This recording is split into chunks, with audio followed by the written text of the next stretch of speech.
ladies and gentlemen, and thanks for joining us once again on the 8 p.m. bilingual newscast here on Spectrum Television. Making news tonight, the Douala 4 municipality harbors thousands of needy people from the crisis-hit northwest and southwest regions of Cameroon. In this newscast, we talk on a census that was carried out in Bonaberi, identifying these vulnerable individuals and their different needs. A lot of amazing stories are with you guys here on the 8 p.m. bilingual newscast as we talk about tailors and how they are preparing for the Women's Day celebration. This newscast now opens in the French language with you, Makeda Lidi. Good evening, Makeda. Bonsoir, Oni Ladonnette, mesdames, messieurs, bonsoir. Quelques informations sous forme de brève pour démarrer ce journal. Grave accident de la circulation survenu ce 3 mars à Bekoko, c'est à l'entrée ouest de la ville de Douala. C'était autour de 2 heures du matin. Un bus à Printemps d'une compagnie de transport interurbain est entré en collision avec un camion. 32 victimes ont été prises en charge en procédure d'urgence au sein des urgences de l'hôpital La Quintini de Douala, dont 11 cas graves et un décès. Les familles des victimes sont invitées par les autorités sanitaires à se présenter dans ce centre hospitalier justement. C'est en tout cas la substance d'un communiqué rendu public par le directeur de l'hôpital La Quintini de Douala, le professeur Noël Essomba. Autre information également, affaire Malika Bayemi, le journaliste Martin Kamumim et Wilfried Eteki, reconnu coupable de publication d'images obscènes et atteinte à l'intimité d'autrui par voie électronique et complicité. Martin Kamumim est condamné à 4 mois de prison pendant que Wilfried Eteki écope de 9 mois de prison ferme et de plus de 20 millions de francs CFA d'amende. Dépend 2 millions, ils ont 10 jours à Printemps pour faire appel. Plus de détails dans nos prochaines éditions d'information. On poursuit avec l'éducation. Comme vous le savez, l'actualité est marquée entre autres par la grève des enseignants, une situation qui paralyse les cours au sein des différents établissements scolaires tels qu'on a pu le constater sur le terrain. De son côté, le gouvernement a promis d'étudier les doléances des syndicats d'enseignants dans le but justement de trouver des solutions. En posture d'invité du journal ce soir, nous recevons Maurice Tenquin. C'est le secrétaire général du syndicat des enseignants du Cameroun pour l'Afrique. À notre micro, il a bien voulu revenir sur l'origine même de ce mouvement de grève, les actions menées et surtout où en est-on avec les négociations. Nous vous proposons de l'écouter. Le mouvement de grève actuel tire son origine du fait que les enseignants ont été victimes de nombreuses roublandises de notre gouvernement, à savoir que depuis 2017 où on a eu le mouvement des enseignants indignés, les enseignants ont attendu jusqu'à maintenant sans que rien ne puisse être fait sur leur situation. Et avant 2017, nous avions déjà un certain nombre de griefs que les enseignants posaient au gouvernement et qui n'ont pas trouvé de solution. On a eu des comités interministériels qui ont été créés, notamment celui du 8 novembre 2016, créé par le Premier ministre, qui a fait 9 réunions, 9 sessions qui n'ont rien donné. Et ce comité interministériel était chargé de résoudre les problèmes posés par les syndicats des enseignants.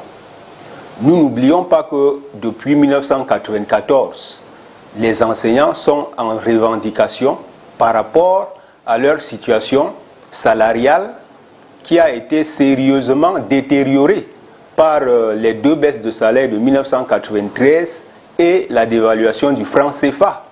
C'est ainsi que en 1996 et en 2000, 2 statuts particuliers ont été signés par le président de la République. Mais ces statuts particuliers-là, de 2000 jusqu'à nos jours, on attend toujours son application intégrale. Et actuellement, nous avons c'est-à-dire que des centaines de milliers d'enseignants dans le ministère des enseignements secondaires et le ministère de l'éducation de base qui réclament des avancements qui ne sont pas payés. On a ceux du secondaire qui sortent des écoles normales et reçoivent un tiers du salaire, 2 tiers du salaire. Nous avons les enseignants du NOSO, du nord-ouest et du sud-ouest, dont on a suspendu les salaires inexplicablement. Parce que aller travailler dans cette région-là, tout le monde sait que c'est impossible de travailler dans ces régions-là. Mais on pousse les enseignants à aller à l'abattoir. Et pour les contraindre véritablement, on a suspendu leur salaire. Donc voilà ces ensembles de griefs-là qui font qu'aujourd'hui, les enseignants estiment qu'on a trop supporté et qu'il faut se mettre effectivement en grève. Voilà l'origine de la grève. Les actions qui ont été menées jusqu'ici, c'est que effectivement la grève a commencé le 21 février dernier. Et elle continue cette semaine du 28 février jusqu'au 4 mars. Et entre-temps, justement, cette grève-là, il y a eu des négociations au niveau du ministère des enseignements secondaires et au niveau de la primature. Notamment à la primature, c'était le 18 février dernier, et au niveau du ministère des enseignements secondaires, c'était le 22 février dernier. Oui, ben, les négociations, en réalité, on ne sait pas ce qu'on doit négocier. Parce que les problèmes et les revendications que nous posons maintenant là, sont des revendications qui ne méritent pas que l'on puisse s'asseoir pour dire qu'on est en train de négocier. Il n'y a pas à négocier. Et il faut bien que nous puissions comprendre. Les enseignants et le gouvernement ne doivent pas se regarder en chien de faïence. Nous avons la même mission, à savoir une mission éducative. Par rapport aux négociations, il faut le dire clairement, les négociations, OTS estime que les négociations n'ont pas lieu d'être, puisque tout ce que nous sommes en train de réclamer là, les avancements, qu'on puisse payer le salaire intégralement, nous ne voyons pas pourquoi on doit s'asseoir pour négocier. C'est une actualité évidemment à suivre. On reparle de la visite du ministre de l'Éducation de base à l'école maternelle et primaire bilingue La Lauréate. Souvenez-vous, l'école qui a été le théâtre de violences sévices corporelles infligées par un enseignant à un apprenant récemment. Sur le terrain, le 1er mars, Laurent Sèche et Tundi Ngoa en a profité pour faire le tour de l'établissement. Constat, les conditions dans lesquelles est transmis le savoir ne sont pas du tout adéquates. Reportage Léla Renganze. Parti de sa maison, il reçoit des soins après avoir subi de graves sévices corporels de la part de son enseignant. L'apprenant dans les vidéos en fait le tour des réseaux sociaux il y a quelques jours a été conduit à son école ce 1er mars à l'effet de rencontrer le ministre de l'Éducation de base. À l'école maternelle et primaire bilingue La Lauréate, située au quartier Bilangé dans le 3e arrondissement de la ville de Douala, Laurent Sèche et Tundi Ngoa a voulu s'assurer de ce que le jeune Isaac, âgé d'environ 10 ans, se porte bien en dépit du traumatisme vécu récemment. Et c'est un enfant timide qui sera face au ministre ne comprenant certainement pas grand-chose aux annonces et promesses faites. En effet, Laurent Sèche et Tundi Ngoa en a profité pour annoncer la prise en charge sanitaire du jeune apprenant. Un appui financier pour qu'on fasse les soins de l'enfant jusqu'au bout. Le gouverneur restera déposer cet appui à la famille pour qu'on soigne l'enfant. Et dans la salle de classe où s'est déroulée la scène de torture, Laurent Sèche et Tundi Ngoa s'est entretenu avec les camarades du petit Isaac. Objectif, les rassurer après la scène dont ils ont été pour certains des témoins. Notons qu'au cours de cette descente effectuée sous le regard des populations voisines, le ministre de l'Éducation de base était notamment accompagné du gouverneur de la région du Littoral, mais également du préfet du Vouri.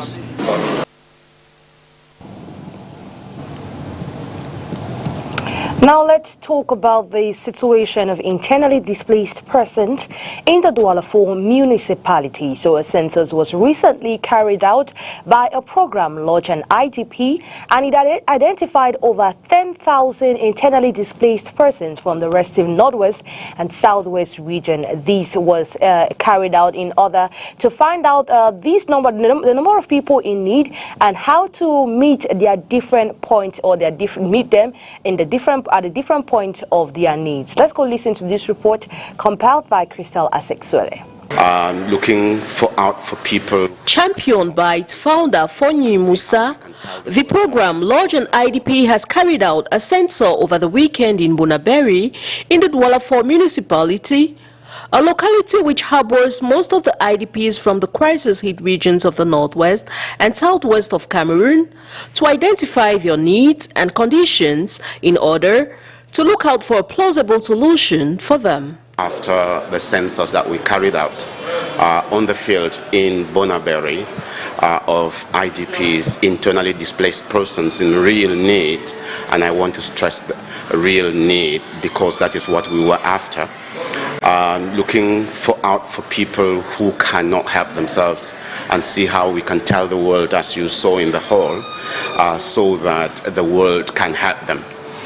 This is a very important thing. It's everybody's job, and I'm happy because you have also taken it up as your own job. In carrying out the study, the NGO also wants to ensure that these vulnerable IDPs don't receive just food, but that they get accompanied in different ways to become autonomous. Doing something to help them can only be carrying out the study for the moment, and reaching out to organizations and men and women of goodwill to see how they can help them. Of course, we went out to carry out this census, meaning that we went from door to door, tramping down every street of Bonaberi, and it started on the 2nd of November and ended on December, and ended on the 31st of December. Following the census carried out at the beginning of December 2021 in 3 different neighborhoods in Bonaberi, the study shows that a total of 9,816 IDPs were censored, including other members of their households.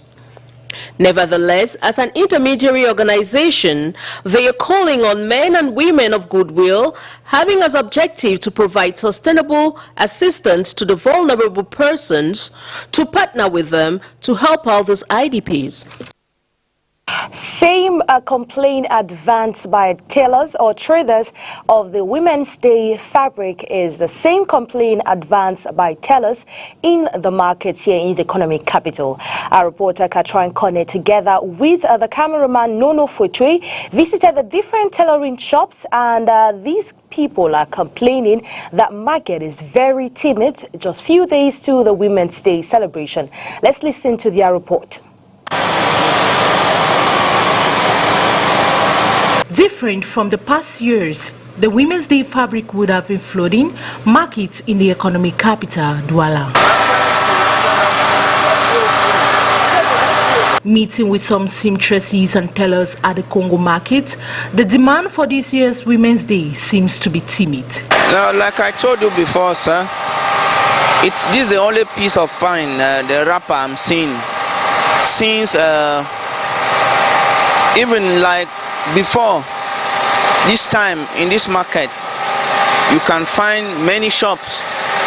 We are of about 10 in our shops, but we don't have this the 8 Women's Day wrapper like before. Though the availability of the fabric is scarce than the previous years, the prices for each kaba depends on the model of the customer. Yes, the price to produce a kaba or whatsoever, it depends on the model. It ranges from 2,000 to 5,000 to a general price from 2,000 upwards to 5,000, based on the design that the customer may want to produce. The traders also express their frustration on NAO, whom they say is hindering the execution of orders given by their customers following their constant seizure of light. And even if we have that wrapper, we don't have light. For about 10 days today, we've got light just twice. On Monday and yesterday, Wednesday, we got light. Yes, sir, we have been having customers. The only challenge that we have here is electricity failure. Customers have been coming for the Women's Day uniform to sew for their outing, but we have a challenge of electricity failure. We are unable to make it up. No electricity for about 2 weeks ago. So that's the only challenge that we have here in Masheko. The International Women's Day will be celebrated on March 8, 2022. We'll now continue this newscast in the French language with you, Makeda. Tout à fait. On parle économie face notamment à la récente incompréhension suscitée par une actualité liée à la crypto-monnaie. Notre rédaction se penche ce soir sur ce système de paiement numérique qui ne s'appuie pas sur les banques pour vérifier ses transactions.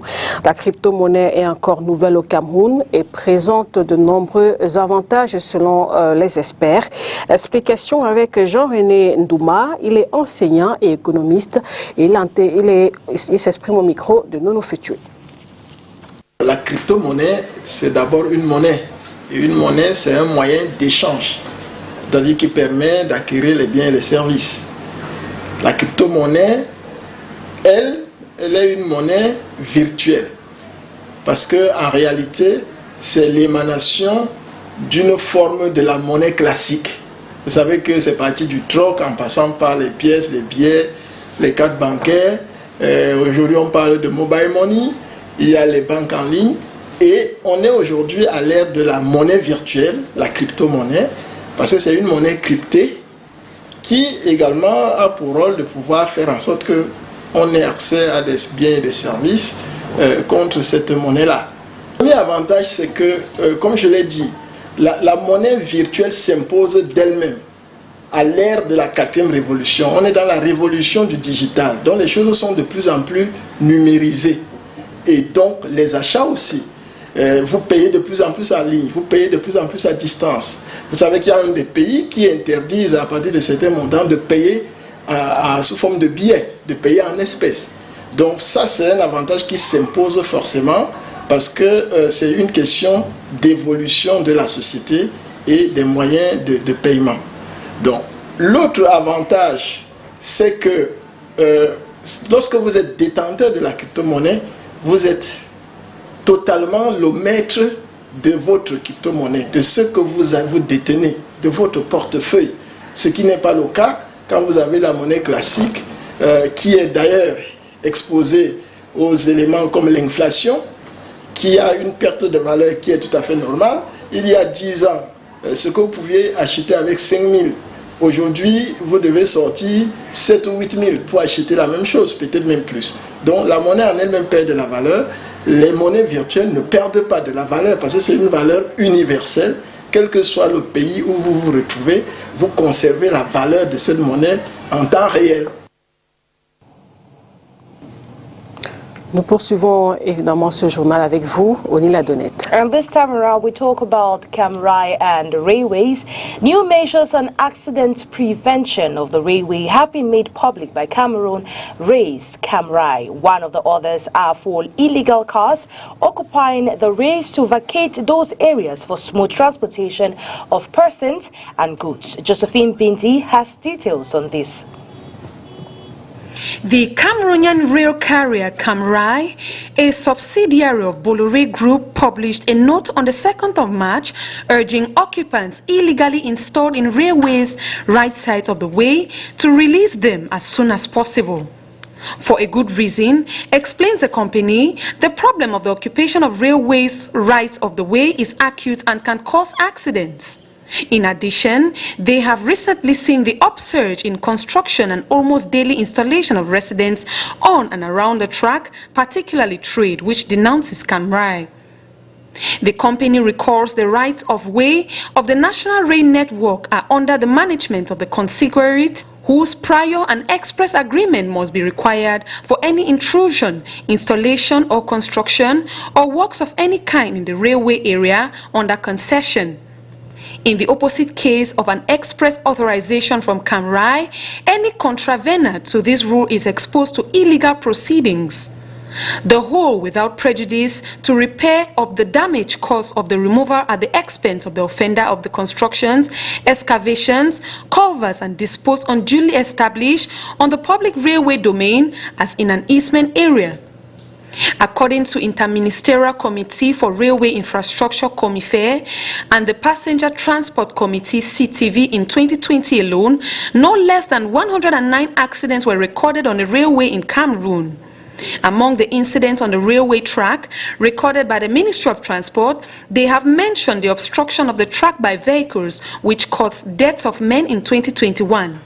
Illegal level crossings, occupation of railway rights, or even acts of vandalism on the rail equipment are all a no, according to the Railway Construction Company. Religion à présent dans ce journal, l'église presbytérienne a célébré le week-end dernier le centenaire de la paroisse EPC de Djungolo à Yaoundé. Occasion pour la communauté chrétienne de lancer les travaux de construction du nouveau temple qui pourra accueillir de milliers de fidèles. Reportage Olivier Bouziqueux. Perché sur la colline de Djungolo depuis 1922, cela fait 100 ans qu'une mission protestante américaine venue au Cameroun a imposé ce mythique site aux habitants de la capitale pour leur recueillement spirituel. 100 années plus tard, le lieu est chargé d'histoire avec un bilan assez élogieux.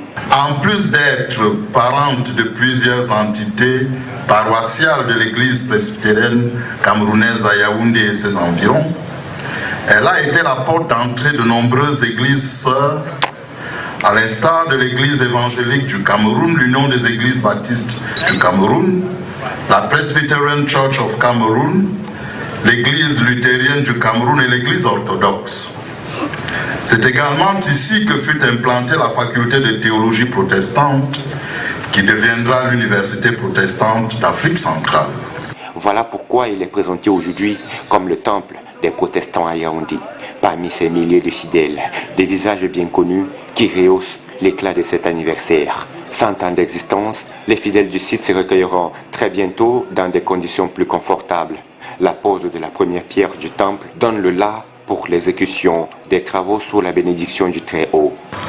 Nous posons cette première pierre d'une église dédiée au service de Dieu et des hommes. Lorsqu'elle sera achevée, que nos louanges et nos prières montent sans cesse vers Dieu le Père. Que l'évangile du Christ crucifié, ressuscité et glorifié soit fidèlement prêché. La célébration du centenaire de la paroisse EPC de Djungolo s'est déroulée pendant 15 jours, marquée par des activités culturelles, religieuses, sportives, ludiques autour du thème 100 ans d'évangélisation de la région de Yaoundé, action de grâce et engagement. News out of the country as Russia's assault on Ukraine intensifies. Hundreds and thousands of Ukrainians are heading for the borders of the European Union, looking for refuge in member nations, including Hungary. Our next report takes us to one of the entry points along Hungary's border with Ukraine. This border bridge between Hungary and Ukraine is symbolic. It was here that the last Soviet soldier left Hungary 30 years ago, crossing over to what was then the USSR, now an independent Ukraine. The departure marked for many the end of Russia's domination of Central Europe, which many believed would be forever. Now, Russia's invasion of Ukraine has sent hundreds of thousands fleeing across borders like this one with Hungary. A few steps inside Ukraine, VOA caught up with a group that included Yana, a 31-year-old mum who fled the town of Bucha, near Kyiv, with her children. She points in the direction of the home she left abruptly and may never see again. This is the road in Bucha where my daughter was going to kindergarten. Yana did not give her surname and asked not to show her face. Others did not mind being identified. My name is Marta Kotek. I'm 30 years old. I'm delivery manager. What I left basically all of my life there. I just lost my whole life that I was building there, and yeah, that's crazy. Capital of your country is under the bomb attack. It's awful. So in the middle of Europe in the 21st century. In the last few days, more than 100,000 people have arrived here in Hungary, and hundreds of thousands have poured into other nations, especially Poland. The numbers are growing rapidly, and calls for more help for Ukraine are mounting. We are begging the whole world to help us, because this is our land, this is our country. We don't want to move anywhere. We are Ukrainians. We are the family of 44 million of people. And we ask Russian people to go to the streets and demonstrate that they are people, basically. Just as Russia launched its assault on Ukraine, Hungarian Prime Minister Viktor Orban relaxed Hungary's stringent migration policies, saying his nation would rise to the challenge of taking care of Ukrainian refugees, quote, quickly and efficiently, end quote. Local governments have set up reception centres and temporary accommodation. State-funded aid organisations are providing food packages and charities are collecting donations across Hungary. We brought baby care products, toiletries, long-lasting food products, fever medications, women's hygiene products. One doesn't need to care about what the other's origin is. We need to help. Here is the proof. We have to be there. As the invasion intensifies and the violence grows, the journey to safe ground is getting even more difficult, with refugees waiting days to cross borders. Only a few days ago, this was one of the easier routes to safety, but that is rapidly changing. For Garbor Ancsin in Lonya, Hungary, John Spear, VOA News.